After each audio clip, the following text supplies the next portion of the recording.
வணக்கம், welcome to Tanjore kitchen. நான் உங்கள் ராதிகா ராமச்சந்திரன் பேசுகிறேன். இன்னைக்கு டாஞ்சர் டிஸ்ட்ரிக்டில் கொத்தரங்காய் கூட்டு எப்படி செய்வாங்கங்கிறத நான் உங்களுக்கு எக்ஸ்பிளைன் பண்ணுறேன்.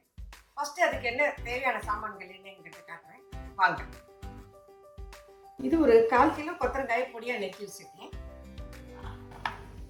அதுக்கு வறுக்கிறதுக்கு பொடி பண்ணுறதுக்கு ஒரு 3 டேபிள் ஸ்பூன் தேங்காய், 2 வரமிளகாய், 2 டீஸ்பூன் உளுத்தம்பருப்பு எடுத்துருக்கேன்.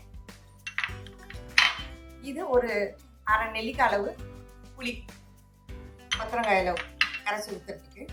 சீசனிங்க்கு ஒரு டீஸ்பூன் உளுத்தம்பருப்பு, ஒரு டீஸ்பூன் கடுகு, ஒரு வரமிளகாய், கருவேப்பிலை, பெருங்காயம், இதெல்லாம் சீசனிங்க்கு. மஞ்சள் தூள் பருப்போடு போடுறதுக்கு. பருப்பு இதில் ஸ்டாண்டர்ட் கப்பில் 3/4 கப் எடுத்துருக்கு. நம்ம உழக்குன்னா ஒரு 1/4 உழக்கு எடுத்தால் சரியாக இருக்கும். பருப்பு உழக்கில் வெல்லம் ஒரு டேபிள் ஸ்பூன், உப்பு தேவையான அளவு, தேங்காய் எண்ணெய் ஒரு 3 டேபிள் ஸ்பூன் எடுத்துருக்கேன். இது கடைசியாக கூட்டு செஞ்சு முடிச்சோடனே இந்த ஒரு டேபிள் ஸ்பூன் தேங்காயை அதில் வறுத்து போடணும். அதுக்கு தனியாக தேங்காய் வச்சு வாங்க எப்படி செய்யறதுங்கிறத எக்ஸ்பிளைன் பண்ணுறேன். முதல்ல வறுத்து பொடி பண்ணுற சாமான்கள்லாம் வறுத்துக்கலாம். ஒரு டேபிள் ஸ்பூன் தேங்காய் எண்ணெய் ஊற்றிருக்கேன். சூடாகட்டும். எண்ணெய் சூடாகிட்டு இப்போ உளுத்தம்பருப்பு போடுறேன். இப்போ மிளகா வத்தல் போடுறேன். பருப்பு லேசாக திறக்க ஆரம்பிச்சுட்டு இப்போ தேங்காய் போடுறேன். பருப்பு செவந்துட்டு நல்ல வாசனை வர அளவுக்கு வறுத்துட்டேன். மிக்சியில் போட்டு ஆறினோடனே பொடிஞ்சிக்கலாம். இப்போ கொத்தரங்காயை அதில் வதக்கிறதுக்கு 2 டேபிள் ஸ்பூன் தேங்காய் ஊற்றிருக்கேன். இதை சுட்ட உடனே கொத்தரங்காயை போட்டு வதக்கலாம். எண்ணெய் சுட்டுட்டு இப்போ கொத்தரங்காயை போட்டு வதக்கிறேன்.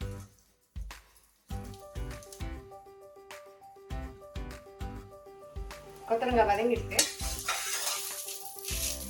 இது பிஞ்சு கொத்தரங்காயா இருந்தாக்க கசப்பு இல்லாமல் இருக்கும்.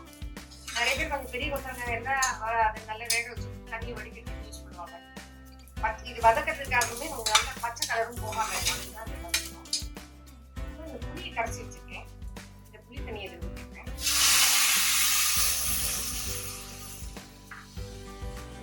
பருப்பு வாஷ் பண்ணி வச்சுருக்கேன். தண்ணி இங்கே போட்டுருக்கேன்.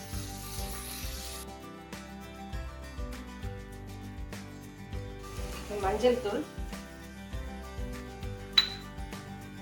முழுகிற அளவுக்கு தண்ணி,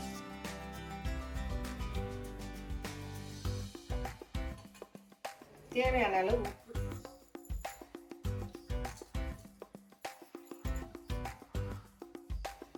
இப்போ இதை குக்கரை வெயிட் போட்டு வச்சிடலாம்.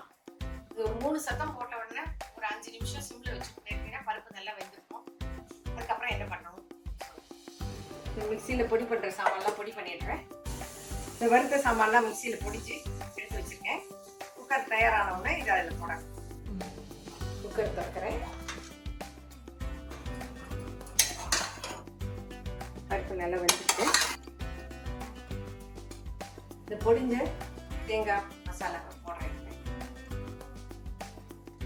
இப்போ தண்ணி கொஞ்சம் ஊற்றிக்கிறேன். அதில் குக்கர் ஒரு 3 சத்தம் வச்சேன். அதுக்கப்புறம் சிம்மில் 5 to 7 minutes. பருப்பு அப்போ தான் நல்லா வேகும். சப்போஸ் திறந்து பருப்பு வேகலைன்னா சிம்மில் வச்சு கொஞ்சம் நேரம் கொதிக்க வச்சா பருப்பு வந்துடும். அதான் பண்ணி 5 மினிட்ஸ்க்கு அப்புறம் ஒரு 4-5 சத்தத்துக்கு அப்புறம் ஒரு 7 மினிட்ஸ் வச்சு இந்த பொடிஞ்சதை போட்டேன். இந்த வெள்ளத்தை இதை போட்டுறேன். சீசனிங் பண்ண சட்டி வச்சுருக்கேன். தேங்காய் எண்ணெய் ஊற்றிப்போம்.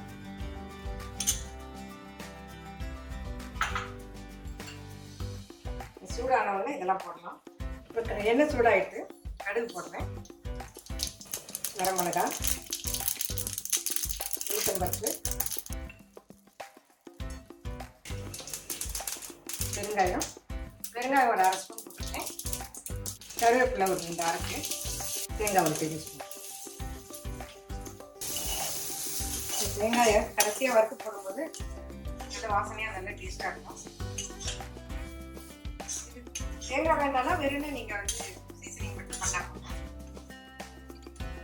இப்போ நல்லா வாசனை நல்லா வறுபட்டுருக்கு.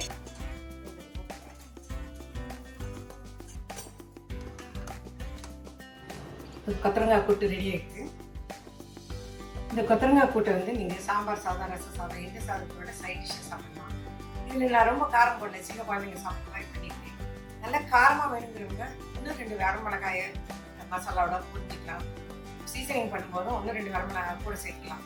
இது ஆக்சுவலாக வந்து சின்ன குழந்தைங்க வீட்டில் இருந்தால் அவங்க எல்லோரும் சாப்பிட்றது தான் இது பண்ணியிருக்கேன். இதை ட்ரை பண்ணி பாருங்கள்.